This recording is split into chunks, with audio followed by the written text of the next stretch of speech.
Salim. I am a first year MSc student in ISER. ഇന്ന് നമ്മൾ ഈ വീഡിയോയിലൂടെ എന്താണ് ടൈപ്പ് കാസ്റ്റിംഗ് എന്ന് ഞാൻ പറഞ്ഞു തരാൻ പോവാണ്. C++ ലാംഗ്വേജിൽ നമ്മൾ സ്ഥിരമായിട്ട് കേൾക്കുന്ന ഒരു വാക്കാണ് ടൈപ്പ് കാസ്റ്റിംഗ്. അപ്പം ടൈപ്പ് കാസ്റ്റിങ്ങിൻ്റെ പ്രാധാന്യം എന്താണ്, അതാണ് നമ്മൾ ഈ വീഡിയോയിലൂടെ മനസ്സിലാക്കാൻ പോകുന്നത്. ഫസ്റ്റ് ഓഫ് ഓൾ നമ്മൾ C++ ലാംഗ്വേജിൽ ഏതൊരു വേരിയബിളിനെയും ഓരോ ഡാറ്റ ടൈപ്സ് ആയിട്ട് നമ്മൾ ഡിഫൈൻ ചെയ്യുന്നത്. അപ്പം ആ ഡാറ്റ ടൈപ്പ് എന്ന് പറയുന്നത് ചിലപ്പം ഇൻറ്റിജർ ഉള്ള ഇൻറ്റിജറിൻ്റെ സ്വഭാവം കാണിക്കുന്ന ഒരു വേരിയബിൾ ഉണ്ടാകും, ചിലപ്പോൾ ക്യാരക്ടറിൻ്റെ സ്വഭാവം കാണിക്കുന്ന ഒരു വേരിയബിൾ ഉണ്ടാവും, അല്ലെങ്കിൽ ഫ്ലോട്ട്, അങ്ങനെ പറഞ്ഞിട്ട് കുറേ ഡാറ്റ ടൈപ്സ് ഉണ്ട്. അപ്പം ഈ ഒരു സ്വഭാവം കാണിക്കുന്ന വേരിയബിളിനെ വേറൊരു സ്വഭാവത്തിലേക്ക് മാറ്റാൻ, ഒരു ഡാറ്റ ടൈപ്പിനെ വേറൊരു ഡാറ്റ ടൈപ്പിലേക്ക് നമുക്ക് കൺവേർട്ട് ചെയ്യാൻ വേണ്ടിയിട്ട് നമ്മൾ ഉപയോഗിക്കുന്ന ഒരു ഫംഗ്ഷനാണ് ടൈപ്പ് കാസ്റ്റിംഗ്. അപ്പം ആദ്യം തന്നെ ഞാൻ നിങ്ങളോട് ഒരു ചോദ്യം ചോദിക്കട്ടെ, എന്താണ് 9/2? വളരെ സിമ്പിളാണ്, ഏതൊരകം കണ്ണും പൂട്ടിത്തരം പറയാൻ പറ്റും, അത് 4.5 ആണ്. പക്ഷേ കമ്പ്യൂട്ടറിൽ നമ്മൾ വളരെ ലളിതമായ ഒരു C++ പ്രോഗ്രാം വഴി നമ്മൾ കമ്പൈൽ ചെയ്യുമ്പോൾ നമുക്ക് ഉത്തരം കിട്ടുന്നത് വെച്ചാൽ 4 എന്നാണ്. എന്താണ് അവിടെ പറ്റുന്നതെന്ന് നമുക്ക് നോക്കി നോക്കിയാലോ. അപ്പം നമ്മൾ ആ ഒരു C++ ലാംഗ്വേജ് ഞാനൊന്ന് ഇവിടെ കാണിച്ചു തരാം. ഇപ്പം ഇൻറ്റ് എം എന്ന് പറഞ്ഞൊരു വേരിയബിൾ, ഇൻറ്റിജർ സ്വഭാവം കാണിക്കുന്ന ഒരു വേരിയബിളാണ് 9. ഇതിലൂടെ കമ്പ്യൂട്ടർ മനസ്സിലാക്കുന്നത് 9 എന്ന് പറയുന്നത് ഒരു ഇൻറ്റിജർ ആണെന്നാണ്. ഇനി n എന്നൊരു വേരിയബിൾ ഞാൻ 2 അസൈൻ ചെയ്യാം.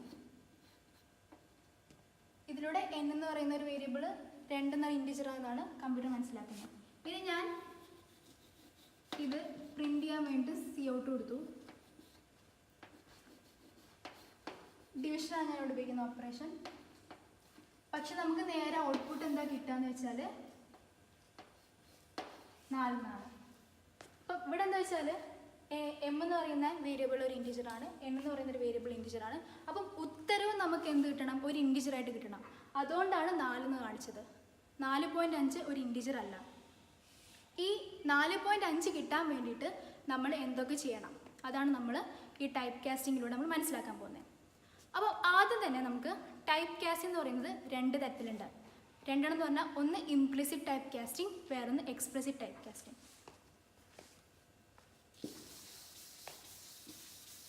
അപ്പം നിങ്ങൾക്ക് മനസ്സിലായല്ലോ, 2 ടൈപ്പ് ടൈപ്പ് കാസ്റ്റിംഗ് ഉണ്ട്, ഇംപ്ലിസിറ്റും എക്സ്പ്ലിസിറ്റും. ഈ രണ്ടും വളരെ എളുപ്പമുള്ള കാര്യമാണ്.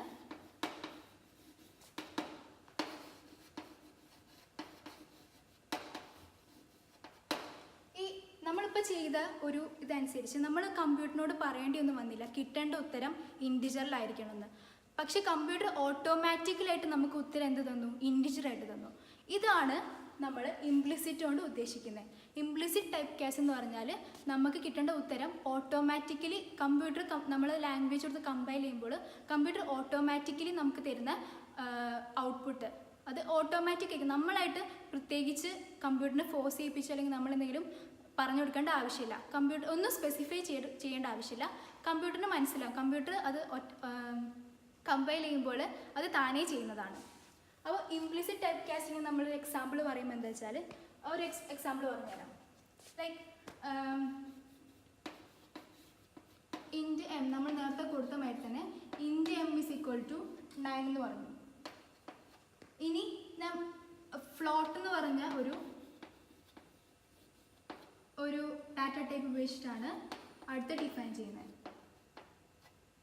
അപ്പം m എന്ന് പറയുന്നത് ഇൻറ്റിജറാണ്, n എന്ന് പറയുന്നത് ഫ്ലോട്ട് എന്നൊരു ഡാറ്റ ടൈപ്പിൽ കൊടുക്കുകയാണെങ്കിൽ നമ്മൾ Cout ചെയ്യാന്ന് വെച്ചു, നമ്മൾ പ്രിന്റ് ചെയ്യിപ്പിക്കുകയാണ്. അങ്ങനെയാണെങ്കിൽ നമുക്ക് ഉത്തരമായിട്ട് കിട്ടുക നമുക്ക് 4.5 എന്നാണ്. ഇവിടെ ഇപ്പോൾ നമ്മൾ പ്രത്യേകിച്ച് ഒന്നും കൊടുത്തിട്ടില്ല, നമ്മളായിട്ട് ഒന്നും കമ്പ്യൂട്ടറോട് പറഞ്ഞിട്ടില്ല, പക്ഷെ കമ്പ്യൂട്ടർ നമുക്ക് ഉത്തരം 4.5 ആയിട്ട് തന്നു. എന്താ ഉണ്ടായെന്ന് വെച്ചാൽ ഇൻറ്റിജർ എന്ന് പറയുന്നതിൻ്റെ സൈസ് 4ആണ്. ഫ്ലോട്ടിൻ്റെ സൈസ് എന്ന് പറഞ്ഞാൽ അത് 8 ബൈറ്റ്സ് ഉണ്ടാവും. ഇൻറ്റിജറിന് 4 ബൈറ്റ്സ് ഉണ്ടാവും. അപ്പം ഇവിടെ എന്താ നടക്കുന്നതെന്ന് വെച്ചാൽ കമ്പ്യൂട്ടർ നമ്മളിങ്ങനെ കൊടുക്കുമ്പോൾ കമ്പ്യൂട്ടർ തന്നെ തീരുമാനിക്കും ഏത് ഡാറ്റ ടൈപ്പിനാണ് ഏറ്റവും കൂടുതൽ സൈസ് ഉള്ളത്, അത് കമ്പ്യൂട്ടർ അതങ്ങ് സ്വീകരിക്കും. അപ്പോൾ ഇവിടെ ഫ്ലോട്ട് എന്ന് പറയുന്ന ഡാറ്റ ടൈപ്പിനാണ് കൂടുതൽ സൈസ് ഉള്ളത്. അപ്പോൾ നമുക്ക് കിട്ടേണ്ട ഔട്ട്പുട്ട് ഫ്ലോട്ട് തന്നെ കിട്ടും. അതാണ് നമുക്ക് ഇൻറ്റിജറിന് പകരം 4.5 കിട്ടുന്നത്. ഇവിടെ ഇപ്പം 9 ഇൻറ്റിജറും 2 ഫ്ലോട്ട് എന്ന രീതിയിലായതുകൊണ്ട് നമുക്ക് 4.5 കിട്ടുന്നത്. ഇവിടെ നമ്മൾ പ്രത്യേകിച്ച് ഒന്നും കൊടുക്കാത്തതുകൊണ്ട് തന്നെ ഉത്തരം നമുക്ക് ഫ്ലോട്ട് കിട്ടി. അപ്പം ഇതിനെയാണ് നമ്മൾ ഇംപ്ലിസിറ്റ് ടൈപ്പ് കാസ്റ്റ് എന്ന് പറയുന്നത്. ഇനി നമുക്ക് എന്താണ് എക്സ്പ്ലിസിറ്റ് ടൈപ്പ് കാസ്റ്റ് എന്ന് നോക്കാം. സെയിം സാധനം തന്നെ ഇൻറ്റിജർ m = 9 ആണ്. ഫ്ലോട്ടിന് പകരം ഞാൻ നേരത്തെ കൊടുത്ത ഇൻറ്റിജർ 9 എന്നും ഞാനൊരു ഇൻറ്റിജർ ഡാറ്റ ടൈപ്പായിട്ട് ഡിഫൈൻ ചെയ്യാമെന്ന് വിചാരിച്ചോ. അപ്പം എമ്മും എന്നും ഇൻറ്റിജേഴ്സ് ആണ്. കിട്ടേണ്ട ഉത്തരം ഇങ്ങനെ ഞാൻ കൊടുക്കുകയാണെന്ന് നിങ്ങൾക്കറിയാം. കിട്ടേണ്ട ഉത്തരം എന്തായിരിക്കും? 4 ആയിരിക്കണം. പക്ഷേ എനിക്ക് കിട്ടേണ്ടത് ഫ്ലോട്ടിലാണ്. മീൻസ് എനിക്ക് ഡെസിമലായിട്ട് തന്നെ കിട്ടണം. അപ്പം ഞാൻ എന്ത് മാറ്റമാണ് വരുത്താൻ പോകേണ്ടത് നോക്കാം. ഇവിടെ ഞാൻ cout m/n എന്ന് മാത്രം കൊടുക്കുന്നതിന് പകരം എനിക്ക് ഉത്തരം ഫ്ലോട്ടിൽ കിട്ടണം. അപ്പം ഫ്ലോട്ട് ഞാൻ ബ്രാക്കറ്റിൽ ഇട്ടിട്ട് m/n ചെയ്യും.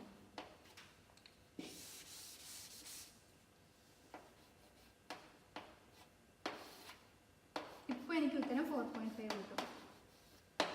കാരണം ഇവിടെ ചെറിയ മാറ്റമാണ് വരുത്തിയത്. പക്ഷെ ഇവിടെ നമ്മൾ തന്നെ ആവശ്യപ്പെട്ടു കമ്പ്യൂട്ടറോട് നമ്മൾ എന്താ ചെയ്യേണ്ടതെന്ന്.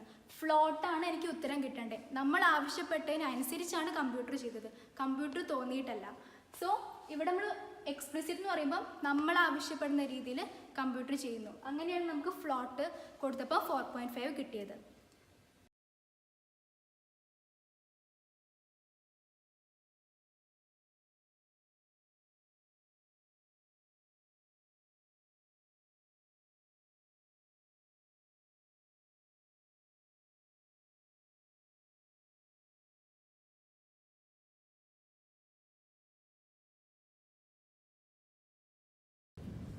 നമ്മളിപ്പോൾ ഇവിടെ എന്താണ് ഇംപ്ലിസിറ്റ് ടൈപ്പ് കാസ്റ്റിംഗ്, എന്താണ് എക്സ്പ്ലിസിറ്റ് ടൈപ്പ് കാസ്റ്റിംഗ് എന്ന് പഠിച്ചല്ലോ.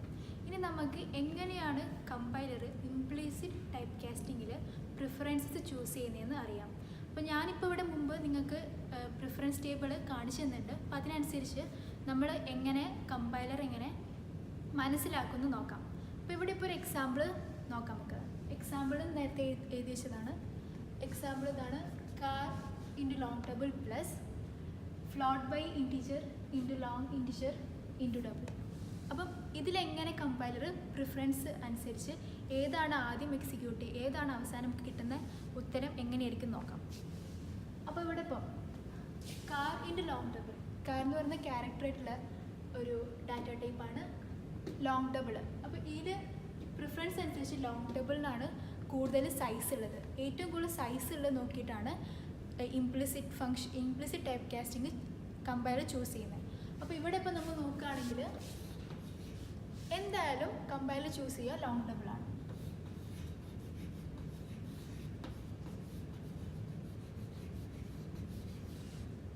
ഇനി അടുത്ത നമുക്ക് നോക്കാം ഫ്ലോട്ട് ബൈ ഇൻറ്റിജർ.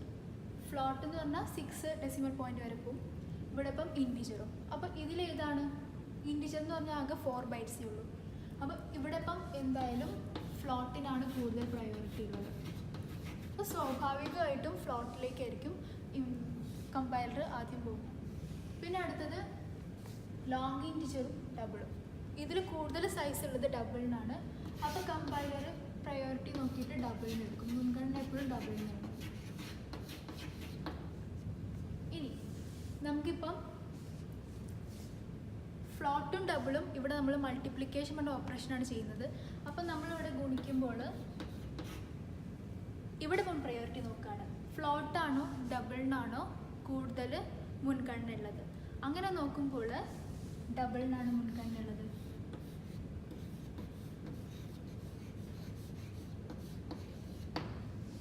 ഡബിൾ വന്നു. ഇനി നമുക്ക് ലോങ് ഡബിൾ. ഇവിടെ ഇപ്പോൾ ഒരു അഡീഷൻ നമ്മളിവിടെ ആഡാണ് ചെയ്യുന്നത്. അപ്പം ലോങ് ഡബിളും ഉണ്ട് ഡബിളും ഉണ്ട്. ലോങ് ഡബിളും ഡബിളിലും സൈസ് കൂടുതലുള്ളത് ലോങ് ഡബിളിനാണ്. ലോങ് ഡബിൾ എന്ന് പറയുമ്പോൾ നമുക്ക് 15 ഡെസിമൽ വരെയുള്ള വാല്യൂ ആയിട്ടാണ് കിട്ടുക. ഡബിൾ എന്ന് പറയുമ്പോൾ 12 ഡെസിമൽ വരെ ഉണ്ടാവുള്ളൂ. അപ്പോൾ ഇത് നോക്കുമ്പോൾ ആഡ് ചെയ്യുമ്പോൾ സൈസ് കൂടുതൽ ലോങ് ഡബിൾ ആയതുകൊണ്ട് എന്തായാലും കമ്പൈലർ എടുക്കുക ലോങ് ഡബിൾ ആണ്.